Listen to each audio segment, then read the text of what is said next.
Okay, I'm going to get started here. Welcome to the Branch Pattern webinar series. We're about to begin with our webinar, Living Building Challenge in the Pikes Peak Summit Complex, presented by Miles Dake with special guest Shawn Hesse. I'm Danny Diono, and I will be your webinar facilitator and moderator for today. Before we start, I'd like to go over some housekeeping items and do a quick introduction to Branch Pattern and International Living Futures Institute. We are using Zoom webinar, which you're probably very familiar with now. As an attendee, you cannot turn on your audio or video. However, we are still looking forward to your participation. There are a few ways you'll be able to participate in today's webinar. On the bottom of your screen, you'll see a toolbar with a few icons. Let's go through those quickly. First, there's the opportunity to chat either the panelists, which are me, Miles, and Shawn, or the entire audience. It's up to you how you want to communicate as we present today. There's also a Q&A icon where you can ask questions either anonymously or using your name. I'll be answering those as I can via typing throughout the presentation, and at the end we will have time for the presenters to answer your questions live. There may be moments in the presentation when Shawn or Miles will ask you to use the raise hand function to get a sense of who has experienced a specific situation or who agrees with the statement, for example. Why don't we test the raise hand function feature now by learning who's in the room? If you are an architect, please raise your hand.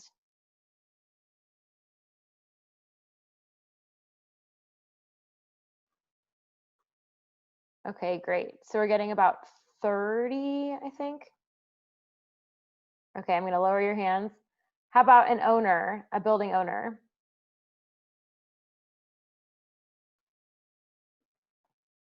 Great, a handful of people. An engineer?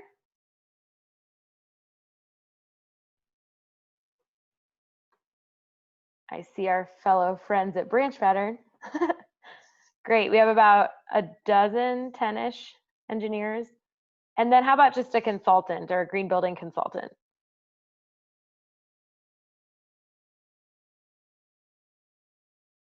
Seeing some familiar names coming up. Good to see everyone. Okay, great. Finally, there are some polls throughout the presentation that we will use to gauge the audience on your opinions. Once enough people have answered, we'll share the results live. Upon the completion of this webinar, your browser screen will automatically turn into a survey. We will also email you the survey once this webinar is complete if you do not see the survey in your browser. If you answer the survey, we will report your AIA hours for you, and you will receive a slide deck and certificate of completion, which can be used to report hours for other programs. We encourage you to take the survey so we can continue to improve as we are hosting additional webinars after this one.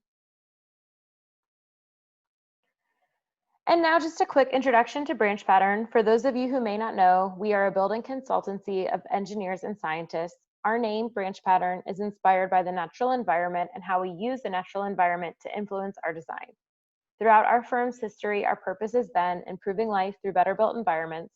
This is our mantra, and we use this message to influence everything we do. Our beliefs are rooted in nature, which has taught us that true sustainability sits at the intersection of human experience and environmental stewardship. Here are our specialisms. So today you'll hear from our two presenters, which I'll introduce now, and rather than reading off their bios, which you can find online, I'll provide some fun facts. Shawn Hesse is the Director of Engagement with the International Living Futures Institute. Shawn loves hiking and backpacking with his very soon to turn 1-year-old daughter and wife. He is an adjunct instructor at the Boston Architectural College, where he teaches a course about racism and inequity and sustainability in the built environment. He is an avid zombie fan and has developed a thesis-style presentation on the parallels between zombie fiction and climate change, and he has delivered it more than a dozen times. I'd love to see that presentation. Maybe that will be our next webinar. Next, we have Miles Dake, Associate Principal at Branch Pattern. Miles loves finding solutions to challenging technical problems. He is a licensed architect and mechanical engineer and loves finding opportunities to think critically about the intersection of architecture and engineering, and he coaches our younger staff on the importance of that intersection. In high school, Miles was skilled at simple forms of origami, and he is married and has a son on the way. Okay, here are our learning objectives. Sean's going to kick us off with an introduction to Living Building Challenge. So while he's pulling up his slide deck, I'm going to launch the first poll here.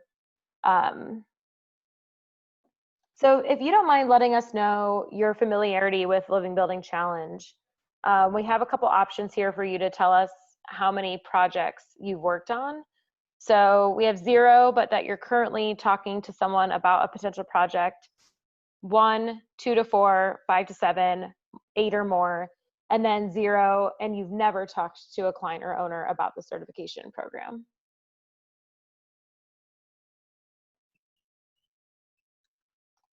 All right, well, that's coming up. I'm going to go ahead and share my screen.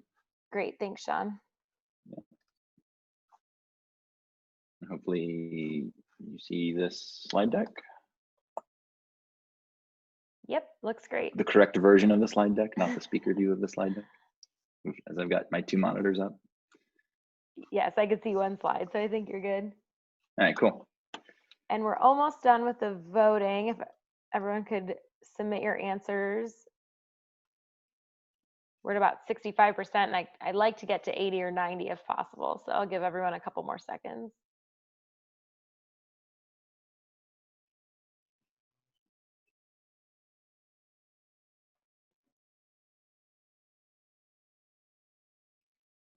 Maybe they had to do some counting. Yeah, that's good. Okay, we're just at about 75%, so I'll end this and then share. So the vast majority of our attendees have done 0 projects and have also never talked to an owner about the certification program. But we do have about 20% who are currently talking to an owner about this program, and then some 1s and 2 to 4s in there. So hopefully that helps tee your presentation up here, Sean. Yeah, that's great. And for the folks that have not spoken with potential project teams about these programs, I want to make sure that everybody knows that I'm available as a resource for you if you are interested in talking to project teams or owners or clients about these programs. By all means, please reach out directly to me, and we'll be sharing my contact information here. But you know, part of my role is to make sure that I'm there to support anybody that wants to try to pursue these programs, and to help people understand them and understand how they can engage with them. So definitely reach out to me if you are in that situation. So I want to just kind of kick us off with an introduction to ILFI, the International Living Future Institute. So we're a nonprofit organization, and you can see our mission statement here: to catalyze the transformation toward a living future of communities that are socially just, culturally rich, and ecologically restorative. And you know, given the current context of everything that we've seen over the last few weeks, and our mission statement, I want to, if I can, just kind of read ILFI's public statement that we've made. ILFI stands in solidarity with the communities of Black, Brown, and Indigenous people suffering from and protesting against the structural and individual racism and white supremacy facing our country. We grieve the loss of George Floyd, Breonna Taylor, Ahmaud Arbery, and the thousands of additional men and women who have been killed as a result of these deeply rooted systemic inequities. You know, for us, we know that we can't talk about building a world of living buildings when we cannot guarantee the safety of people in communities of color. And in order to break down these injustices in the built environment, we have to ensure justice everywhere. Because for us, and I can move on, for us, the question is not how do we make a world that's just a little bit less bad than what we currently are seeing, right? Or how do we create a future that's just a little less bleak? What we really want is a world that is good, right? Not just less bad. And so for us, this question, what does good look like, drives all of our programs and all of our work at the International Living Future Institute. So we operate a variety of programs and certification platforms, and they're listed here. The program that we're probably the most well known for, the Living Building Challenge, was our first program that we launched, and and is still kind of our flagship program. It's the one that we have the most participation in. But we also have taken that same holistic certification platform and philosophy and scaled it to certify entire communities through the Living Community Challenge. And we've also taken that same philosophy and holistic certification and transitioned it to look at manufactured products through the Living Product Challenge. So all three of those programs at the top represent programs that are structured very similarly, follow the same philosophy, and operate at those different scales. The three programs that are listed below our logo, the Zero Carbon Certification, Zero Energy Certification, and the Core Green Building Certification, are all building scale certification platforms that in series here. Zero Carbon looks at projects that reduce and offset their embodied carbon, and also are net zero carbon in their operations. So they've offset all of their energy, operational energy, through carbon-free or zero carbon energy, and they've also reduced and offset the embodied carbon of the project. Zero Energy Certification looks purely at operational energy that's defined in a more traditional sense of a zero energy building that produces at least as much energy on site as it uses over the course of the year. And then the Core Green Building program is one that we just launched at the beginning of 2019. And I'll talk a little bit more in detail about that program as well over the course of the next few slides here. But the idea with that program is that it is also a holistic certification. So it looks at more than just single attributes or single performance categories. And it represents for us what we see as kind of the 10 best practices, or the minimum best practices, that a green building should really be doing in order to address our climate crisis, human health, ecological health, et cetera. And so, so that program, we'll talk a little bit more about that one as well. And then the last three programs that are listed there, the Declare, Just, and Reveal programs, are platforms for transparency. So these are label programs that are available. The Declare program is available for building product material ingredients and the disclosure of those ingredients. The Just program is a platform for organizational transparency around social justice and equity within the organization. And the Reveal program is a transparency platform for building energy use disclosure. So it looks at energy use, renewable energy production, and how close a project got to meeting the 2030 challenge, and other metrics that are out there. So we have this kind of suite of programs, and many of them interact with one another. So the Declare program, the Just program in particular, are both programs that are referenced and included in the Living Building Challenge and in Core. Living buildings are expected to be part of living communities, as you might imagine. So they all kind of support one another and feed into one another. So I'll talk a little bit about the Living Building Challenge, how it's structured and the way that it works. And then I'll talk a little bit about the Core program as well. And one of the things that we should note here right at the very beginning is that the project, the Pikes Peak Summit project, is pursuing certification through the previous version of the Living Building Challenge. We just launched a brand new version of the Living Building Challenge, and so that's the version that I'll be speaking to here. So there are some nuanced differences between the two versions, but for the most part, they follow very similarly the same structures. So in the big picture, Living Building Challenge for us, we talk about it as a philosophy first, and an advocacy tool, and then a certification last. So it's really, for us, guided by these kind of guiding principles here, thinking about holistic performance, right? So all of our programs look at not just the kind of standard or traditional sustainability metrics, but looking at things like equity and beauty and human health. We are extremely focused on measuring outcomes, not just a prescriptive checklist of exact strategies. So we put forward metrics of success that are based on the outcome, right, rather than dictating exactly how you get there, right? So it's not a prescriptive checklist. we're really interested in project teams meeting the intent of the program. One of the other key principles here is that everything within our programs, every single one of our programs, they're all validated through actual performance, through measured data. So we're not looking at energy use predictions or water use predictions. We're looking at utility data, meter data over the course of one full year of operation. And we feel like that's a really important aspect to try to promote in terms of making sure that the work that we do, that we pledge that we're going to do, is what we actually produce. And then we think about the importance of this philosophy as an advocacy tool, because there are so many things when we ask the question, what does good look like? There are so many barriers in the way that are systemic that it requires every single project team to actually take part in an advocacy effort to try to change those things.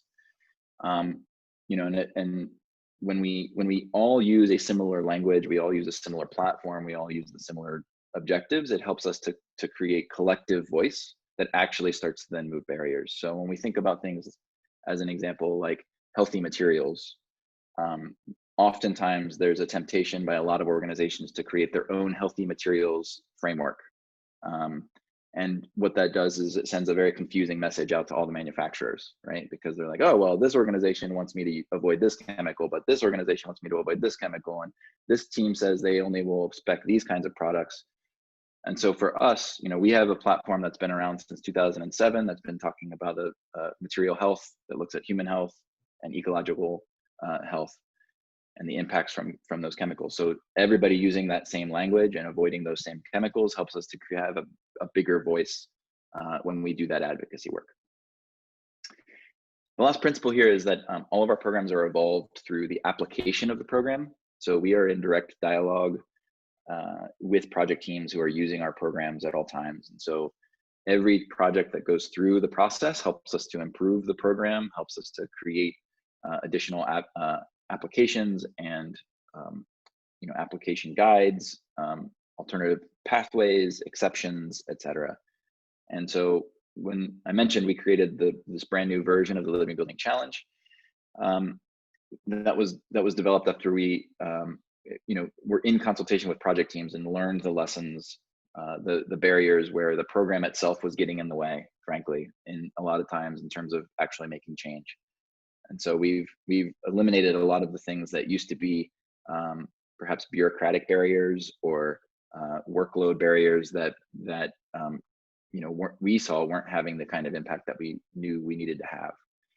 And so we've really tried to streamline the documentation, streamline the process to make it something that it can have the kind of impact that we know we need to have. So the Living Building Challenge as a program, it's structured around this this metaphor of nature, and specifically the metaphor of a flower for a building, and asks the question, you know, what if we designed every building to be like a flower? What would that mean? It would mean it's perfectly adapted to its site and to its local climate, perfectly belonging to its place. It's harvesting all of its own energy and water, doesn't import any of those resources from outside. It would be operating pollution-free in a closed cycle where the waste from the flower become nutrients for something else. It would be comprised of wholly integrated systems where it creates food and habitat for multiple species.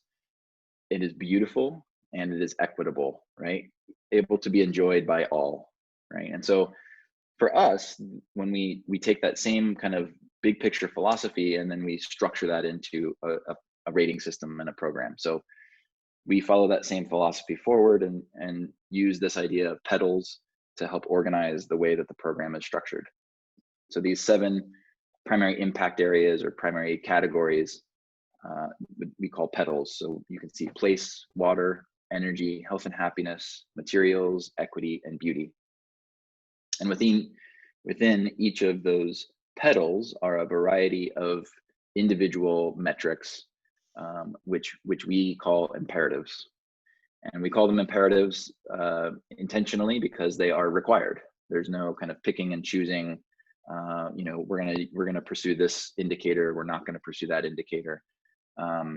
If a project is going to pursue certification through the Living Building Challenge, then it would mean that the project is going to achieve all 20 of these imperatives.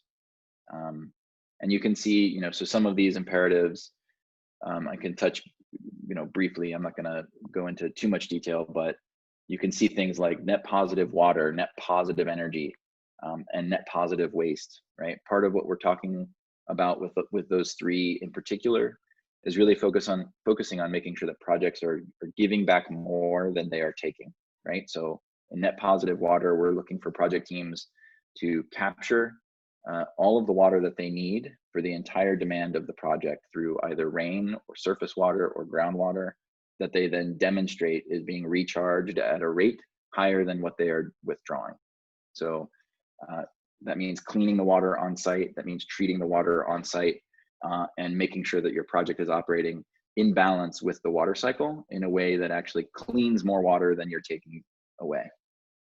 Net positive energy is pretty straightforward. Ask project teams to generate more renewable energy on site than they are using over the course of the year. And net positive waste is looking at making sure that project teams are actually diverting waste from the waste stream and giving those products and materials new life in new projects so that we're actually removing waste from the environment. And so, we're really focused on this idea with the Living Building Challenge of creating a framework for regenerative design, right? That we're healing these places, we're making the world better, and we're giving back more than we're taking. So I mentioned that projects that are pursuing the Living Building Challenge, if you to be certified as a living building, it would mean all 20 imperatives are achieved. We also recognize project teams that achieve all of what we call the core imperatives. There are 10 of those, and those align with the core green building program. So achieving all 10 of those core imperatives, and then any of the remaining imperatives within the water, energy, or materials pedal would allow a project to be recognized in that way, a water pedal certified project or a materials pedal certified project, etc. So another way to look at those programs that I showed at the very beginning is to think about them as a stepping stone ecosystem where as an organization, you can start to work with individual projects, project by project, and begin to address these issues without feeling like you have to take on the entire Living Building Challenge on your next project. So you can begin to start to address the most critical issues of carbon and energy, and then begin to look at a more holistic approach using core project by project, right? And the requirements for the core program, I'll get into those in particular here, but the idea is that we recognize that there's this huge gap between where the Living Building Challenge exists and kind of the mainstream, the most widely used green building programs around the world. And there's kind of this gap that exists that's kind of a performance gap. And it's also a gap in terms of equity and beauty and health and some of these other factors that we've been concerned about. And so we recognize that not every building is going to be able to be a living building, right? But for us, core fills this gap that gives us the place where we know, if we're going to really take climate change seriously, if we're going to take human health seriously, we feel like every project needs to be able to be a core building. So this is a standalone program I mentioned that you can download directly from our website. And I mentioned it's structured similarly around those kind of 10 imperatives. So all 10 of these imperatives are required, and you can see it's holistic and goes from place, those same kind of impact areas of place, water, energy, materials, health and happiness, equity, and beauty. And these 10 imperatives are contained in the Living Building Challenge. And so project teams that achieve the 10 core imperatives are essentially halfway to achieving Living Building Challenge. And the metrics for these for core are slightly different. We're not asking project teams to generate all of their own energy on site or clean more water than they're using. You can see here for a core project, the water threshold is a 50% reduction in potable water use. On energy, it's a aggressive but not net zero energy definition, right? So it's a 70% reduction for new construction, 50% for existing buildings, et cetera. kind of the frameworks that we would determine to be kind of a Paris compliant building. And then the last is, on materials. We're not asking project teams to vet every single material that goes into the project against the red list when we're talking about core. For this is about reinforcing those transparency platforms and using those. So, big picture for us, I think we really designed the core program to fill this market gap for projects that and organizations that, for any number of reasons, find that other certifications are maybe too complex, too bureaucratic, or for a variety of other reasons just aren't working for them. And yet those organizations do want to have the accountability of a third-party validation that's based on performance, and the recognition that comes along with that for actually doing the kind of meaningful action that we need to do around climate change, around human health, around equity, et cetera. So I'm going to end with a couple of updates and just kind of stats around where we are as an organization. So we have 134 certified projects to date around the world. You can see 1 zero carbon project, 71 zero energy, 36 pedal, and 26 that are certified as living buildings. And those 134 buildings are all over the world. They represent projects that are in every climate zone. It's every project type, from tenant fit outs to major renovations to new construction to single family homes. You can see higher education institutions. You can see projects in the desert. You can see projects in the humid southeast. You can see projects in rainy Seattle, downtown areas. There are manufacturing projects. The project that's shown here on the center left is Etsy's headquarters in Brooklyn. The project on the very bottom is a project by Google in London. And so you can see, for us, we're seeing some really dramatic shift in terms of our programs. We have 690 projects that are registered to pursue certification all over the world. And to date, the kind of the all-time average project size is around 63,000 square feet. But if you look just in the last 12 months, between June of 2019 and June of 2020, the average project size of projects being registered in that time period is over 100,000 square feet. So we've seen a really dramatic shift in terms of the kinds of organizations that see these programs and these imperatives as the thing that is necessary now. And I think everybody sees this, that it's time for us to deliver on this, right? We have 10 years left before 2030, and we can't wait, right? There's no more time left for us to kind of do these incremental improvements. We have to do this work now. So on ILFI's side, I just have a couple more slides, and then I'll hand it over here. So we're working on a partnership with the UN Global Compact to do a bit of a crosswalk between ILFI's programs, the Living Building Challenge and CORE, and the Sustainable Development Goals, so that organizations that have already made public commitments to those Sustainable Development Goals can see how they can use ILFI's programs to actually validate their performance towards achieving those targets. So seeing ways that we can reinforce the existing sustainability movement and targets. We're working with the organizations that you see here to pilot the application of our programs at scale in what we call our volume certification program. So these are all organizations that have committed to certifying multiple buildings across their portfolio, across the world, using these different programs and helping us work through what it means to really scale our work and how we validate that work. And we've launched a program with the Cleveland Clinic to look at what it means to take these programs to the healthcare sector, and specifically thinking about hospitals, medical office buildings, cancer centers, et cetera. So this is a program that is just getting started and just getting kicked off. So if there are anybody who's got healthcare systems that they're working with and they think might be interested in participating in that, by all means, reach out. So I've got a lot. We're gonna share this, I think, with everybody. So I'm not gonna actually read through this, but go to the website, living-future.org, and there are a lot of resources for you to take part in there. Becoming a member of ILFI, signing up for our newsletter. We have a professional credential, the Living Future accreditation. We have events all over the country, typically, and now all over online. And you can also go there to register projects and get project support.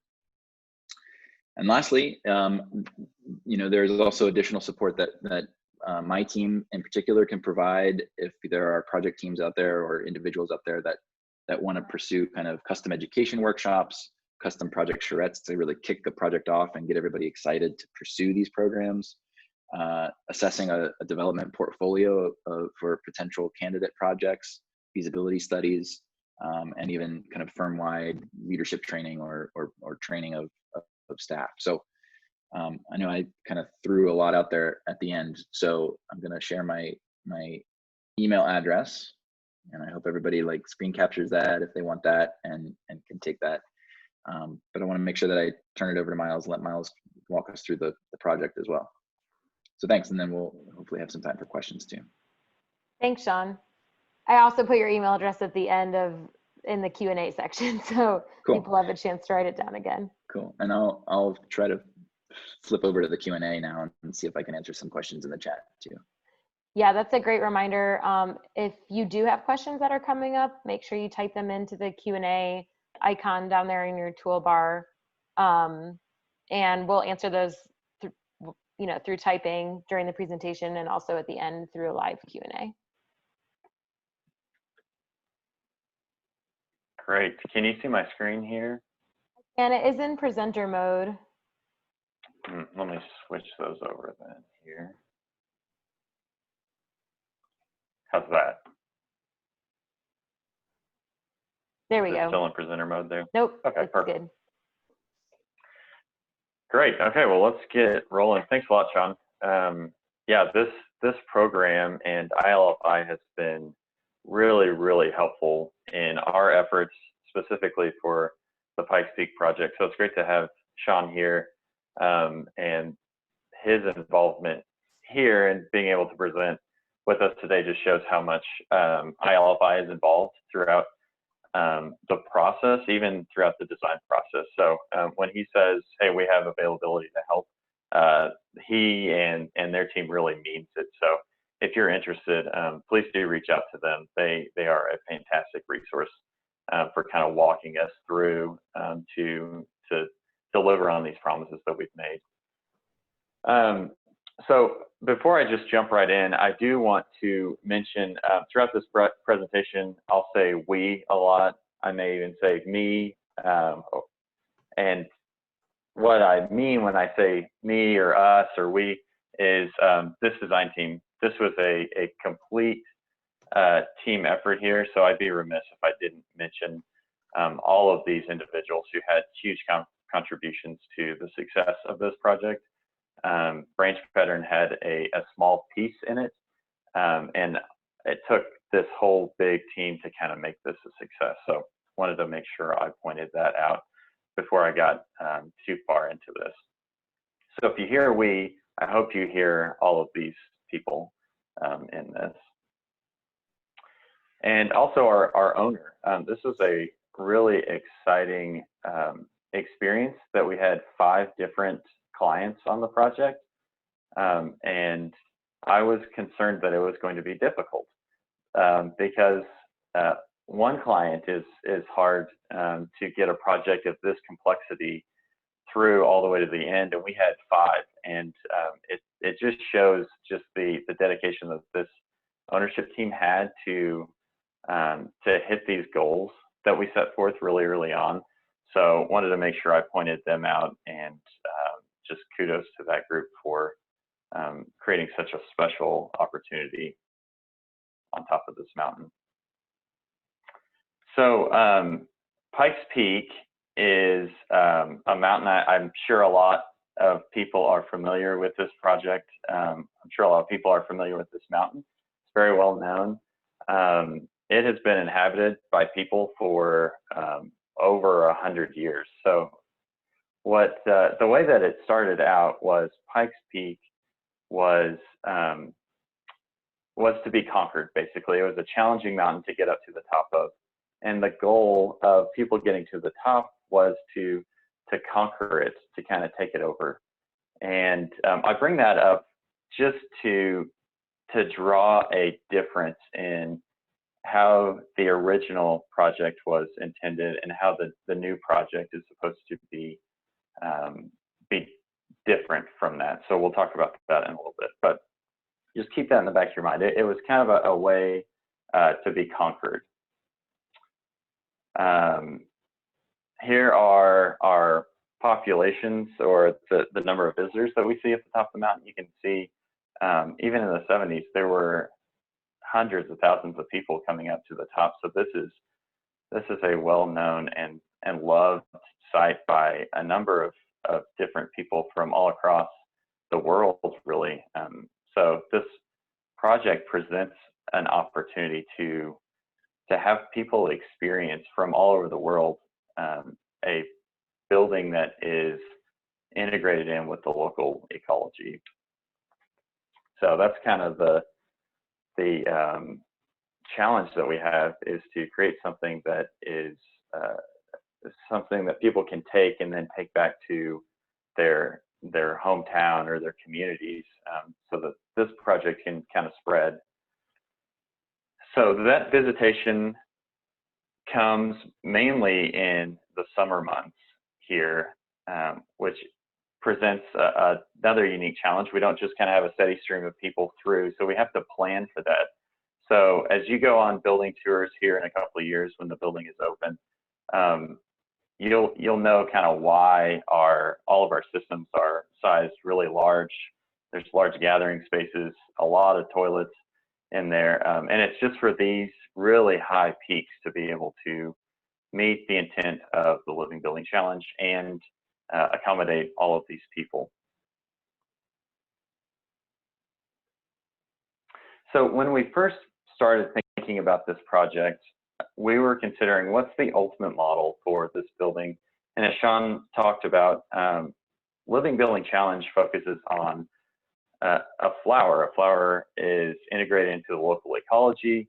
It, as he said, it creates all of its own energy. It has all the resources that it needs there. When we got to the summit, we couldn't really find a flower, but the way we were thinking about this was that we needed to have some sort of a model, a living organism that was going to integrate in with that local environment. And we found lichen.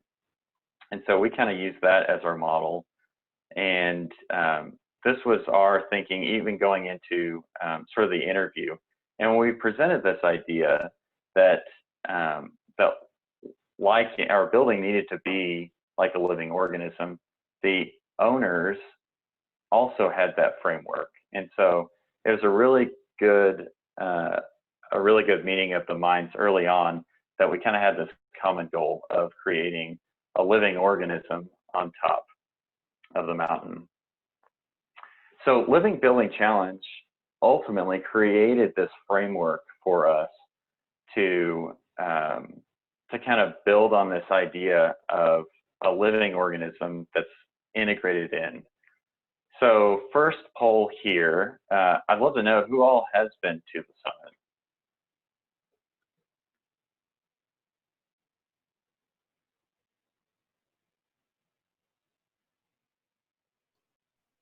We're getting fast responses with the yes, no.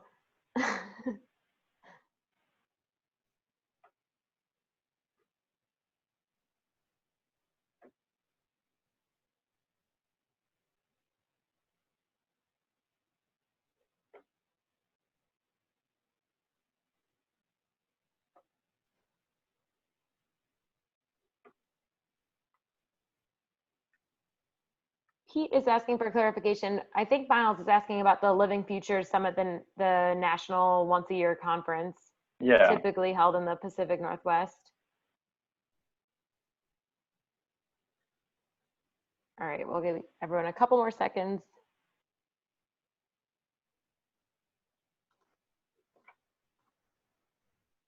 An 80-20 split. Okay. April, Portland, April 2020. There you go. Or online. I'm sorry, April 21. Or online. We just wrapped up our online version like 2 weeks ago. There's actually still 3 more weeks of weekly content that you could join in. If you are interested, you can let me know. Awesome. Thanks, Shawn. Yeah, that's a really great way to get involved and get integrated into learning a little bit more about different projects within this Living Building Challenge framework. Okay, good. Thanks for that. By a show of hands, just making sure everyone's hands are still working. Back to Pete's question, who all has been up to the top of Pikes Peak?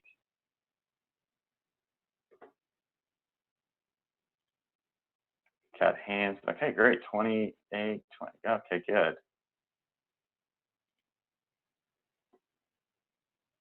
Okay, great. About a third. About a third. That's great. So I'll kind of walk through a little bit for those of you who aren't familiar with the site, and do it in kind of the context of these different petals that are associated with Living Building Challenge that Shawn just talked about. So the first one is place. Obviously, we have a really neat and exciting place here, and a really extreme climate at the top of Pikes Peak. And this restoring a healthy interrelationship with nature is exactly what we were trying to accomplish here. So here are some pictures of today, and sort of that same idea of we've come up to the top of the mountain, we have conquered the mountain, and there's no place on top of the mountain that we can't go. So you see this with pedestrians and also with vehicles. Now, this has created an awesome opportunity for people of all different needs to be able to come up to the top and experience the top of this mountain, which is awesome. So I don't want to take away from that, but what we were challenged with was we could do this better, where people and the local ecology are integrated together rather than one dominating over the other. Also, this is a really extreme climate, as I talked about. You can see here, this is the Summit House. If you can see my mouse pointer up on the top left of the screen, and kind of the tank house, which holds the freshwater and wastewater, is there on the right. So this was a picture taken in May.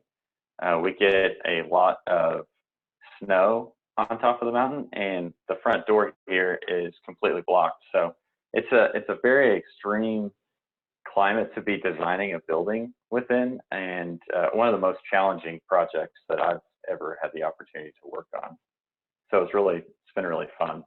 Okay, so next poll, let's keep this going. Which climate do you think most aligns with Pikes Peak? We've got Colorado Springs, Aspen, Winnipeg, and Denali Base Camp.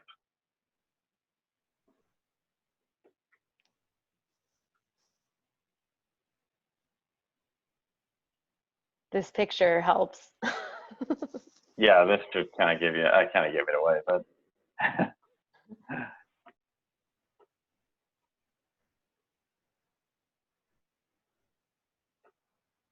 Couple more seconds.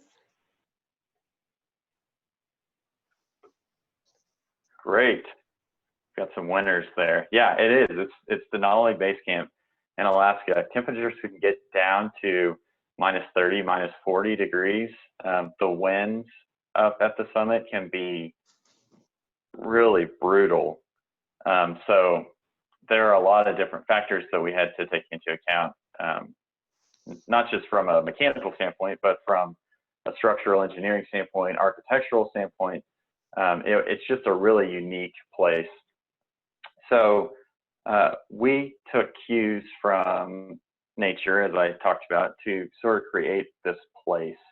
And what we saw in studying what was up there is that if we come up out of the ground, that we're really exposed to the elements and the different factors up there, extreme climate factors. And so what we learned from a couple of these different studies that we did was to try to hunker down into the mountain and try to create just a small portion of the building that was up and exposed to the elements, and everything else should be kind of tucked in. Also, we learned that things thrive up there when they are really well protected and insulated.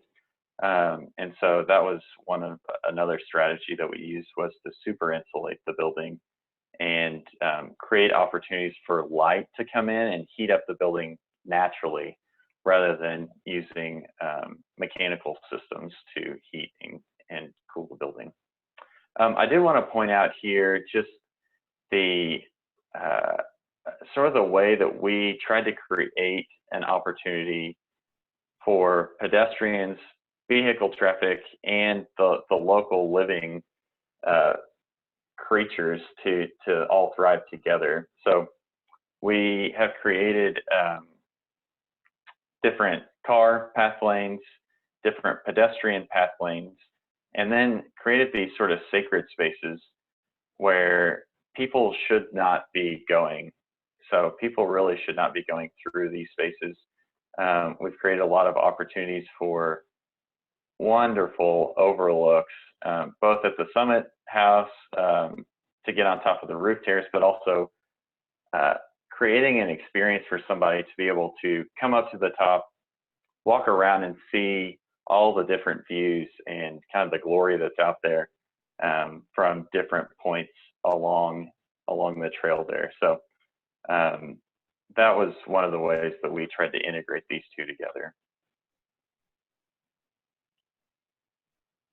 This gives you a little bit better visualization of pushing that building down into the ground and sheltering it from the environment. So this is the only spot that we have a little pop-up above the ground here, and everything else is kind of tucked down in there. This also gives a little context to how thick our roof insulation is. There's similar wall and ground insulation there as well. So moving into water, as Shawn talked about, we're trying to create a closed loop water balance between consumption and collection. And at Pikes Peak, we have kind of three opportunities here. The first is water capture, the second is consumption, and the third is waste. So the way that the system works now is fresh water is trucked up, it is consumed, and then wastewater is trucked back down. And so there's no active connection points to fresh water or sanitary water on the summit. And this just gives a little diagram of kind of how the system all works together. So we're having to deal with or work with transportation of waste and fresh water up at the summit. Also, we're dealing with a law system in Colorado that doesn't allow us to collect water on site and use it for local use. So ILFI was really good at helping us along the way, both try to push for legislative changes, which we are doing separate from this project, and creating the opportunities for rainwater capture in the future. So the building is set up to capture water off the roof and from some of the site elements around, and have a sort of a basin area that then in the future will be connected to rainwater capture tanks. Today, it's not. Today, it just runs off the mountain as it would today without it being built. So that has been an exciting challenge to try to work with changing legislation that I didn't ever think I would be involved in that for something. But what we did do was design the water consumption systems so that in the future, all of the water that we're collecting off the roof and off the site is enough for us to consume that water. So I'm not sure if you're a graph person, but I am. It helps me visualize things. But basically, you see here the orange is how much we're consuming.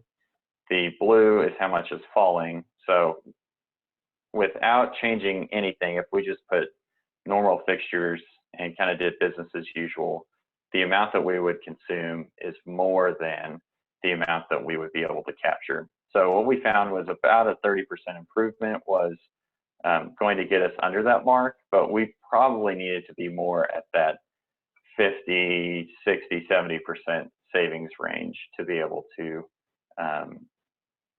keep up with the demand as this building goes forward. So there were two areas that we focused on here. One is toilet usage, one is kitchen water usage. And we started asking ourselves, do we really need to use fresh water to flush toilets?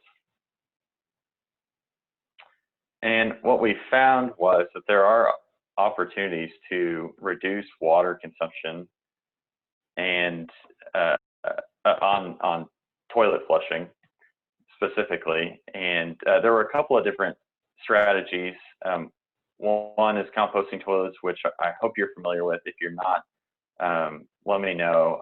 I love talking about this stuff. I did so much research for this project, or our team, our collective team did, that I feel like we're all experts, even when we didn't necessarily want to be.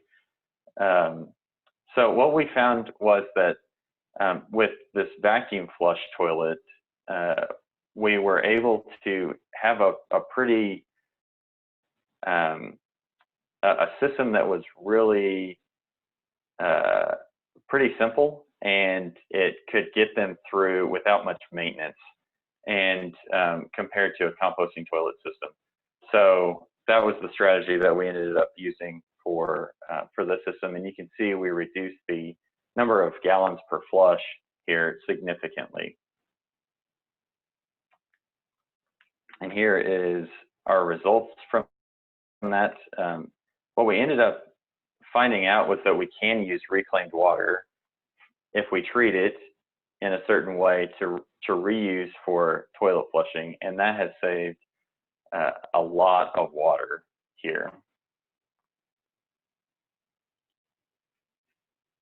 So this is the system that we have that's being installed right now. It's a membrane bioreactor system, and it consumes a lot of energy, but is necessary to keep up with the dilution rates that are needed, as well as just the demand that we have up there for all this toilet flushing. The other thing was kitchen usage that I talked about earlier. And the big things, the big strategies we used there were using low flow fixtures. So dishwasher usage was a really big component. So finding the best and lowest flow dishwasher and other fixtures on site. But also we worked with the menu or the vendor group to try to cut out a lot of water usage within the kitchen by just choosing different foods or healthier foods that didn't need a lot of dishwashing. And I didn't say this at the beginning, but feel free to ask any questions in that Q&A section. That'll be a good way for us to kind of collect questions, and then we can hopefully have enough time to answer them at the end. Thanks, Miles. We have about a 5-minute warning here before we want to get into Q&A. Oh, okay. Thanks. So energy is the next pedal, and yeah, thanks for pulling that up. If you guys want to jump into that that poll there. So what do you think the biggest consumer of energy is on the summit?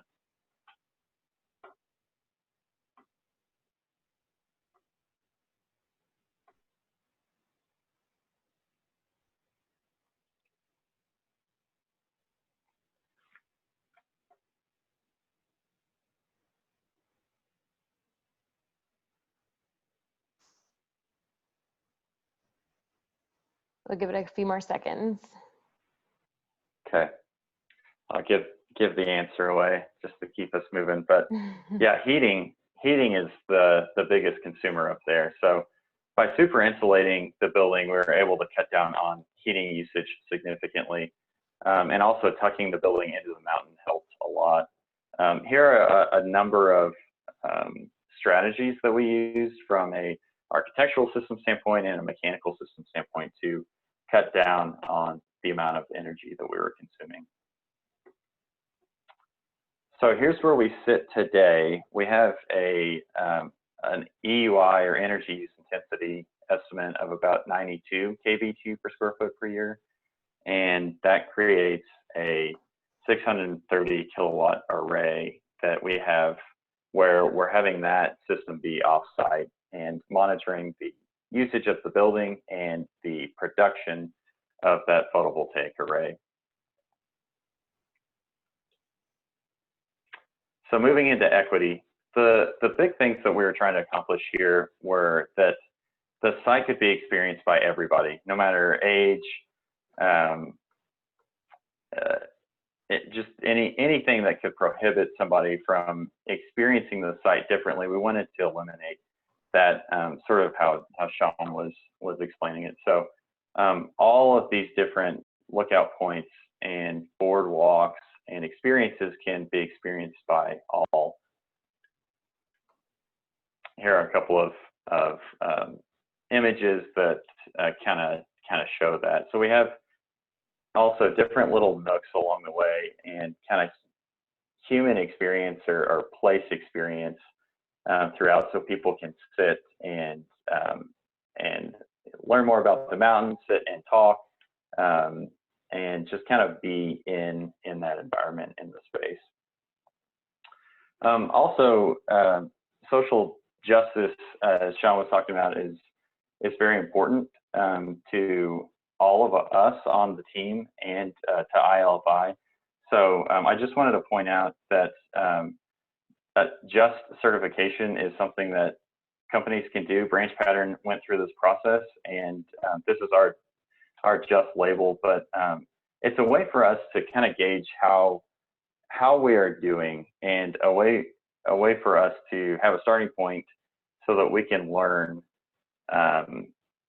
areas that we need to improve so that we can be more just of our organization. So if you want to know more about that, I'd love to talk more about that, but this is kind of where we stand today. And now we're running a little tight on time, so I'll try to get wrapped up here. But health and happiness is something that could be subjective, but I think we all can go into a building and experience, this building makes me happy, or this building makes me maybe not happy. So there's a lot of focus around items like good indoor air quality, good daylighting, good thermal comfort, materials that would create a happy response. And so you can see that through some of these studies that I'm showing with our thermal comfort analysis. And then also just the different experiences that you have walking through different spaces. You have the entry space being flooded with light, whereas some of the other spaces may be a little bit more limited to natural daylighting. So those were all very intentional within the building to create this idea of happiness. And then materials, I think we'll skip the poll here just so we can keep moving, but materials within the building, by show of hands though, how many people are familiar with the red list?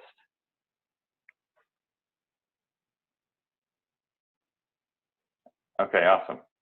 So the red list, as Shawn talked about, is a list of chemicals or products that are used, compounds that are used that are harmful to the environment. So the Living Building Challenge requires that we have almost no red list materials in our building. So that created a really big challenge for us and all of our partners to have to create new specs, have to create and find new products that could fit into this this project. And what we found here was that having a declare label was a really easy way for us to find products that had been vetted for no red list materials. So if you are a product manufacturer, this is a fantastic program to help these projects more easily get across the finish line. The other way to find products is by keeping a really, really large spreadsheet. And it is challenging and onerous, but it's really good because we can then say all the products that we have in here are creating a more healthy environment, not just for our occupants, but also for people who are out creating these materials. Then finally, beauty here. That was one thing, and probably the most important component to this is not taking away from the natural beauty of the site, being able to identify views and experiences along the way that we could highlight. So we did a number of workshops. Our biophilia workshop was one that I thought was really helpful in us understanding what was important to integrate into the project. So you can see here that light and different types of light were something that we took from this workshop that we put into the building. And hopefully all of us can experience that as we walk through. Also just connecting people to the site and the artifacts and the history of the site is kind of a beautiful picture of how this mountain has been used over time. So we wanted to make sure that was exhibited really well throughout. So last couple of slides here, this is just the experience that people should experience after they park and walk up. Even though the building is really large, just this little kind of jewel box is standing up above the mountain, and that's it.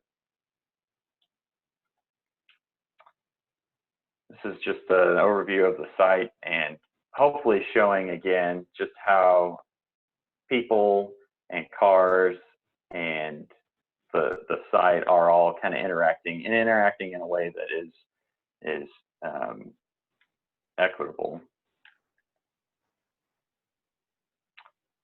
This is the progress to date.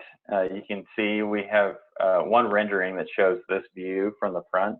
This is what it looks like today. They are making a ton of progress up at the summit. So you can follow a couple of things here. If you want to watch on the construction webcam, you can go to this link. Also, I wanted to just make a plug. The building here is paving a way for the future, and it has a way of connecting thousands of people to a design that's really well integrated into the landscape and something that people can learn from and hopefully take back to their communities, kind of what I talked about at the beginning. So there is opportunity here if you're interested in learning more about how you can get on board and be a part of this exciting project. So if you're interested in knowing more about that, please go to this website. And that's all that I have. Thanks, Miles, and thank you, Shawn. So we do have a few questions that you should be able to answer pretty quickly. Miles, mostly about the Pikes Peak Summit Complex. So first of all, what months will the visitor center be open? Yeah, that's a good question. So from what I've heard, and Stella, I know you from GE Johnson may know better, but what I have understood is the first or second quarter of next year is the plan. So spring or summer of 2021. But once it opens, will it be open 12 months a year or only during the summer? Oh, got it. So yeah, the building is actually open 12 months a year. If they could be open 365 days a year, they would. The only thing that limits them is the road. So if the road is blocked, then they're unable to get people up there safely. So it kind of depends on the weather. And then the rainfall graph that you had, is that snow melt, rain in the summer, or a combination of like all waterfall basically? Yeah, it's a combination of snow and water and Okay. rainfall. Great. And then if you could add your questions to the Q&A, I'm going to kind of shift over to that area. So Lauren has a couple questions about the kitchen. Is it an all electric kitchen? It is. Yeah. Everything in the building is electric. Okay, great. Thank you. And then a couple questions about materials. So there's a question about the strategy for vetting materials, and then examples of specification changes to limit red list materials. And maybe Shawn, you can touch on that one. Yeah, I mean, there's maybe a couple of things. I'll let Miles talk about how you guys handled it on the project, but I did want to just kind of throw out there, we have resources available for folks that are interested in doing this. We have sample specs on our website. We have a database of projects, material lists, those kinds of things. And this is one of those areas that is probably one of the biggest changes between the version that the Pikes Peak Summit Complex is using and LBC 4.0. One of the areas that we heard over and over and over again from project teams is that our requirements for documentation around the materials and red list bedding in particular was too onerous. And what it meant was we spent a lot of time working directly with project teams and with our auditors to move paperwork around to document exceptions. What we heard over and over was we're spending about 90% of our time on the last 10% of the materials in order to get that documentation and get the transparency that we're looking for. So in LBC 4.0, the requirement is now that 90% by cost of the project has to be vetted against the red list, which means that the project teams now have the flexibility to identify those products that are just going to be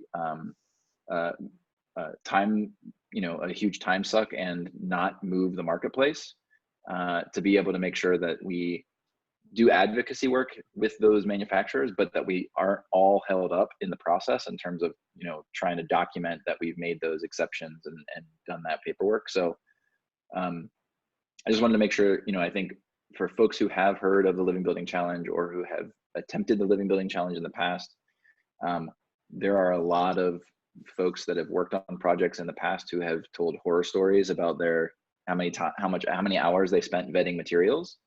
And I was, for us, that was a piece of feedback that we took very seriously, and we made sure that the requirements in terms of documentation are aligned with the effort and the impact that we want to have, and that we're not requiring project teams to do work that isn't having the kind of impact that we want to see. So, and we're here to help. We have those resources. So anyway, Miles, how did you handle it on the project? Sorry, real quick, Shawn, is there a PDF or a web page that lists the red list products? Yes, you can go to our website and you can find the red list. There's actually an Excel file that you can download that has every single cast number of every single red list chemical that's on the list. We also have launched a thing called the Watchlist. So we also have identified those chemicals that we are just now seeing data that suggests that it might be harmful either to humans or to the environment. So we've sent a signal to all manufacturers that those chemicals that are on the watch list might end up on the red list.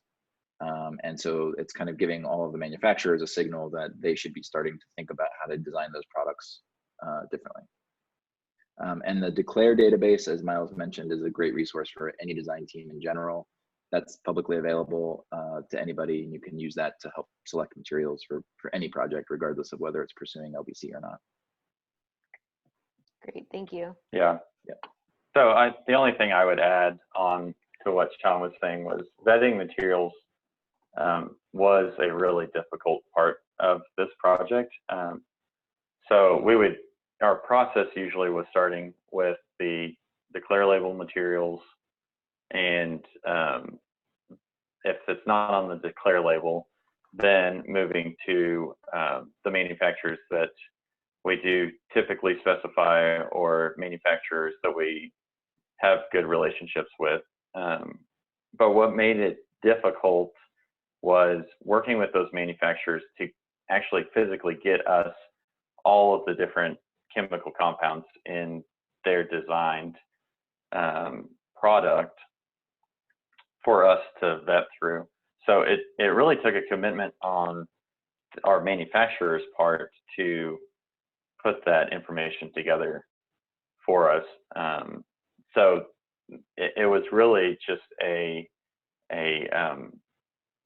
sort of keep trying, keep pushing to try to get this information from our teams. And GE Johnson and RTA did a ton of work on getting those materials together for this on Pikes Peak. So Stella and her team put a lot of effort into that. And in 1 minute, can you talk about what HVAC system or strategy you used in the building? Yeah, so we have a radiant heating system. It's water-based with an electric boiler. That's what we did for heating. And then for cooling, we actually need cooling because of all that glass. It gets warm, or it could get warm in there. So we're just using fresh air. We're able to tune the glass and tune the opening so that we could not use active cooling systems up there. So that's sort of the strategy. Thank you. We did not get to 2 questions, but because you did not answer anonymously, I will follow up with an email after this presentation. I did throw up our final poll, which is asking if you'd like to schedule a follow-up meeting. And then Miles, if you could flip to the next slide. We do have our next webinar that we are presenting in collaboration with Women in Healthcare. So registration will actually be through their website. I'll send you a link after today's presentation. So we'll be presenting on achieving net zero energy goals in hospitals post-COVID-19, and that will be on Thursday, June 25th at 11 a.m. Central Time. So I'll be sending out the survey after the presentation. You must fill this out to receive the slide deck, certificate of completion, and the YouTube video. And then we will also report the AIA credit on your behalf. And I want to give a huge thank you to Shawn and Miles for your work in putting this webinar together. And thank all of you for attending and spending your morning with us. And we look forward to seeing you next time.